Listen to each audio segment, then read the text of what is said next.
Greek భాషలో మహిమ అనే పదానికి డోక్సా అనే ఒక గ్రీకు పదం ఉపయోగించబడింది.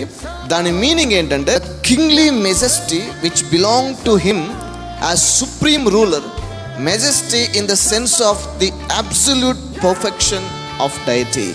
ఒక రాజు యొక్క సార్వభౌమాధికారపు రాజసం లేక పరిపూర్ణమైన రాజ్యాధికారం లేక పరిపూర్ణమైనటువంటి రాజసం.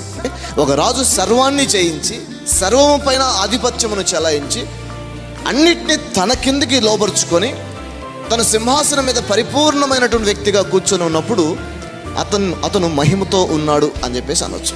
పరిపూర్ణతతో ప్రకాశించడం అని కూడా చెప్పొచ్చు. మహిమ ఘనత ప్రభావము నీకే చెల్లును గాక అంటున్నాం. అర్థం ఏంటంటే నీలాంటి పరిపూర్ణమైన వాడు ఎవరు లేరని అర్థం. పరిపూర్ణతతో ప్రకాశించువాడవు అని అర్థం. ఇంకో మాటలో చెప్పాలంటే ఆయనలో ఏ లోపము లేదని అర్థం, ఏ వ్యాధి ఆయనలో పనిచేయదని అర్థం. ఓకే, ఆయనలో ఏ దారిద్ర్యము పనిచేయదు, ఆయనలో ఏ భయము లేదు, ఆయనలో ఏ పాపము లేదు, ఆయనలో ఏ వెర్రితనము కూడా లేదు, ఏ అమాయకత్వము కూడా లేదు, ఆయనలో ఏ అసాధ్యమైంది కూడా లేదు. అన్ని ఏరియాస్లో 360 డిగ్రీలో యేసు ప్రభువారు పరిపూర్ణమైన వాడై ఉన్నాడు. ఇప్పుడు బైబిల్ చెప్తుంది ప్రభు యొక్క మహిమను మనము కూడా ప్రతిఫలింప చేయాలి అని బైబిల్ చెప్తుంది. నేనే మహిమ గలవాణ్ణి కాదు, నా మహిమను నీ ద్వారా నేను ప్రతిఫలింప చేయాలి, నీ ద్వారా ఆ మహిమను లోకానికి చూపించాలనుకుంటున్నాను అని చెప్పేసి అంటున్నాడు. ఎలా ప్రతిఫలింప చేయాలి అంటే అద్దము వలె ప్రతిఫలింప చేయాలి అంట. అంటే నేను అద్దం ముందు నిలబడ్డాను అనుకోండి, ఎవరు కనపడతారు?